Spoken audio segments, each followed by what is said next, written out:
Սիրելի աշակերտներ, ծանոթանում ենք տարեվերջան ամփոփիչ աշխատանքների հետ։ Այսպիսով, առաջին տրամագրում, ինչպես տեսնում ենք, մեր զինվորը պատրաստ է փոխարկվել թագուհու D7 եւ փոխարկվում ենք թագուհու։ Գրեցինք առաջին քայլ D7 հավասար է թագուհի։ Խնդրեմ։ Իդեպ նույնը կարող են անել սևերը H2 H1 եւ նորից փոխարկվեն թագուհու H2 H1 թագուհի։ Սակայն այստեղ բանը նրանումն է, որ սևերի արքան գտնվում է եզրագծում, նրան մասամբ կաշկանդում է սպիտակների արքան եւ եթե եզրագծից նրան հայտարարենք շահ, դա կավարտվի մատով։ B6 դաշտը նույնպես փակել է թագուհին։ Փաստորեն երկրորդ քայլով թագուհի D8-ը A5 եւ դա ավարտվեց մատով։ Վերադառնանք, իդեպ առաջին քայլից հետո, երբ մենք փոխարվեցինք թագուհու, սևերը կարող են չփոխարկվել թագուհու եւ կատարել որևէ այլ քայլ։ Ենթադրենք արքայով։ Հիշենք, որ զինվորներին մենք հիմնականում գրոհում ենք թիկունքից։ Կարելի է խաղալ թագուհի H8, գրոհել թիկունքից։ Թագուհի H4, խնդրեմ, նույնպես գրոհեցինք։ Հիմա սևերը չեն կարող փոխարկվել, մենք նրանց կհարվածենք։ Իսկ գուցե դուք կուզենայիք կրկնակի հարվածով շահել մրցակցի զինվորը։ Իսկ եթե սևերը փոխարկվում են թագուհու, մենք արդեն գիտենք, որ մեկ քայլից կարելի է հայտարարել մատ։ Դրամագիր 2-ում խաղում ենք սևերով, այդ առումով կարող ենք անմիջապես գրել քայլ համար 1 բազմակետ, մենք սրանով իսկ ցույց ենք տալիս, որ խաղալու ենք սևերով։ Հիմա որպեսզի կարողանանք այս զինվորին վերցնել, հարկավոր է, որ մեր արքան մոտենա, միայնակ թագուհին իզորու չէ։ Եվ այստեղ մենք հայտարարում ենք կրկնակի հարված շախով։ Խնդրեմ, թագուհի F6, մենք հայտարարեցինք շախ եւ թիրախավորեցինք զինվորը։ Այժմ արքան չի կարող հեռանալ, քանի որ մենք զինվորը կվերցնենք։ Առաջին քայլով, ուրեմն թագուհի E, ահա այս քայլը, թագուհի E6 F6 եւ շախ։ Սպիտակների արքան ստիպված պետք է նահանջի E8, որպեսզի շարունակի պաշտպանել իր զինվորին։ Այսպեսով երկրորդ քայլով սպիտակների քայլերը մենք գրում ենք ձախ կողմից, արքա F8-ը E8 պաշտպանեց իր զինվորին, սակայն եւ փակեց զինվորի ճանապարհը, այժմ զինվորը չի կարող անցնել փոխարկման։ Եվ սա հենց այն ժամանակն է, երբ պետք է մոտենա մեր արքան, որպեսզի օգնի իր թագուհուն։ Արքա D4-ը D5։ Եվ այսպես աստիճանաբար մոտենում ենք եւ միացյալ ուժերով հարվածում ահա այս զինվորին։ Գուցե դուք կցանկանայիք արքայով մոտենալ ոչ թե D5, այլ E5, սա նույնպես հնարավոր տարբերակ է։ Խնդրեմ, ենթադրենք այսպես, սպիտակները պետք է բացեն իրենց զինվորի ճանապարհը, նորից մոտիկից հայտարարում ենք շախ կրկնակի հարվածով, այժմ սպիտակ արքան չի կարող հեռանալ, այլապես մենք զինվորը կվերցնենք ստիպված, պաշտպանում է իր զինվորին, սակայն եւ փակում է զինվորի ճանապարհը։ Նորից ժամանակն է մոտենանք մեր արքայով։ Արքա E6 կամ F6, խնդրեմ ավելի արագ։ Այժմ մենք ունենք երկու հարված զինվորի վրա։ Սպիտակ արքայի միակ քայլը F8-ն է, վերցրեցինք շախ, քանի որ արքան պաշտպանում է եւ մեկ քայլից հետո արդեն հնարավոր է հայտարարել մատ։ Երրորդ տրամագրում քայլը սպիտակներինն է, նույնպես գտնենք հաղթանակ տանող ուղին։ Ինչպես տեսնում ենք, սպիտակներն ունեն այստեղ առավելություն, նավակը փղի դեմ, այլապես ասած որակ, եւ մենք այս նյութական առավելությունը վերադարձնում ենք, որպեսզի ձեռք բերենք դիրքային առավելություն։ Եվ այո, առաջին քայլով հարկավոր է այս փղին նավակով հարվածել։ Ուրեմն, նավակ G5-ը վերցրեց D5։ Սևերը իհարկե կպատասխանեն համապատասխանաբար, C6-ը վերցրեց D5, մենք արքայով կվերցնենք զինվորը, արքա C5-ը վերցնում է D5, երկրորդ քայլով, եւ մենք ունեցանք անցունակ զինվոր, եւ այժմ պատրաստվում ենք արքայով զբաղեցնել զինվորի սատարման դաշտը, որոնք են դրանք։ Զինվորից երկու վանդակ առաջ եւ հարևան դաշտերը։ Այս 3 դաշտերից մեկը զբաղեցնել կբերի հաղթանակի, Սև արքան մոտենալու է, որպեսզի թույլ չտա, ենթադրենք արքա G7, եւ մենք այս 3 դաշտերից մեկը զբաղեցնում ենք։ Այս պարագայում ցանկալի է E6, որպեսզի որոշակիորեն ուսով հրենք սև արքային եւ այսպեսով նաեւ բացեցինք մեր զինվորի ճանապարհը։ Ուրեմն արքա D5-ը E6, ահա այս քայլը։ Շատ արագ ցույց տամ, որ սա բերում է հաղթանակի, այժմ կարելի է զինվորը համարձակ ուղարկել առաջ եւ թագուհի։ 4-րդ դրամագրում նույնպես խաղում ենք սպիտակներով, գտնենք հաղթանակ։ Այստեղ,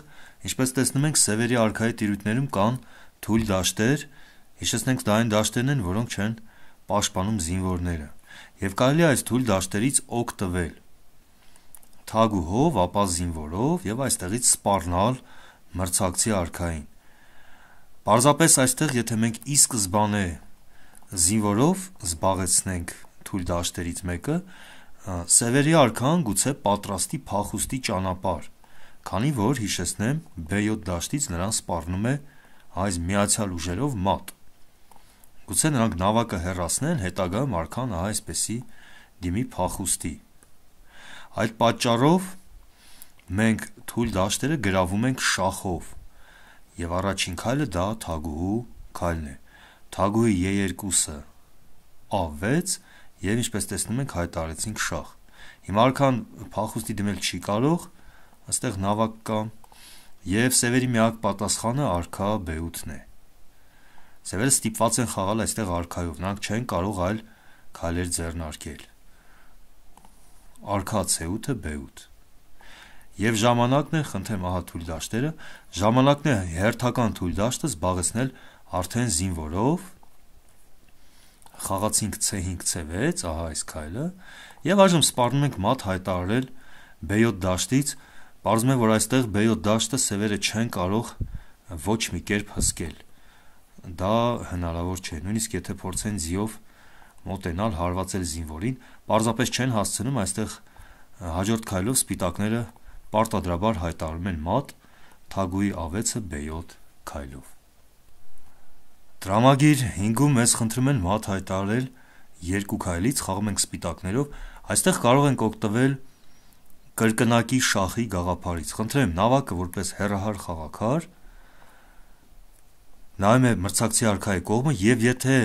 նրանց միջև եղած խաղաքարը կատարեց քայլ, նավակը կհայտարարի շախ։ Որպեսզի շախը լինի կրկնակի, հարկավոր է, որ նաեւ փիղը շարժվի այնպիսի դաշտ, որտեղից նա նույնպես կհայտարարի շախ։ Փաստորեն մենք ունեցանք կրկնակի շախ։ Փիղ D2-ը G5 եւ կրկնակի շախ 2+ ենք դնում, ցույց տալով կրկնակի շախը։ Նաեւ հիշենք, որ կրկնակի շախի ժամանակ բոլոր խաղաքարերը քարանում են, նրանք իրավունք չունեն խաղալու, հարկավոր է խաղալ միայն արքայով, միայն արքան պետք է խաղա։ Կրկնակի շախի դեպքում այս պարագայում արքան չի կարող նահանջել E ուղղաձիգ, այստեղ թույլ չի տալիս E1-ի նավակը, չի կարող մնալ D ուղղաձիգում, միակ ստիպողական քայլը արքա C8-ն է, արքա D8-ը C8։ Եվ այժմ փղի եւ նավակի համագործակցությամբ նավակը շարժվում է D8, հայտարարում շախ եւ անմիջապես մատ, շախ եւ մատ։ Ուրեմն 1 քայլ եւ 2։ Եվ 6-րդ տրամագրում նույնպես քայլը սպիտակներինն է, գտնենք հաղթանակի ուղին։ Այստեղ մենք գործ ունենք ջրաղաց հնարքի հետ, որը կիրառում են հեռահար խաղաքարերը, հիմնականում այո, փիղը եւ նավակը։ Առաջին քայլով, ինչպես տեսնում ենք, կարող ենք նավակով հարվածել B7 փիղը եւ հայտարարել շախ։ Այսպեսով առաջին քայլ նավակ B1-ը վերցրեց B7 եւ ասացինք շախ։ Սևերի միակ պատասխանը արքա B8-ը A8-ն է, ահա այս քայլը։ Հիմա արքան հայտնվեց մեր փղի հարվածի ներքո եւ եթե մենք նավակը հեռացնենք, փիղը նրան կհայտարարի շախ։ Սակայն նավակը մենք հեռացնում ենք օգուտով, ձեռք բերելով խաղաքար։ Նավակ B7-ը վերցնում է F7 եւ ինչպես տեսնում ենք, դա նույնպես ուղղորդվեց շախով։ Փիղը հայտարարեց շախ, խնդրեմ շախի նշանը։ Խաղաց նավակը, բայց շախ հայտարարեց այստեղից փիղը։ Նորից հարկավոր է շախից ազատվել, արքան չի կարող նահանջել 7-րդ հորիզոնական, այստեղ նավակը չի թողնում, եւ չեն կարող փակել շախի ճանապարհը։ Միակ քայլը արքա B8-ն է, խնդրեմ գրեցինք, արքա A8-ը B8, եւ նավակը նորից վերադառնում է ջրաղացի պտույտի սկզբունքով։ Նորից հայտարարում ենք շախ, նավակ F7-ը B7, հայտարարեցինք շախ, եւ նորից մրցակցի արքայի միակ նահանջը A8 դաշտն է, արքա B8-ը A8։ Հիմա կրկնում ենք ջրաղացի պտույտները, հարվածները, որպեսզի փիղը հայտարարի շախ, նավակը հեռացնում ենք, սակայն հեռացնում ենք օգուտով, ահա եւ օգուտը, G7 դաշտից մենք հետո պատրաստվում ենք վերցնել սև թագուհին,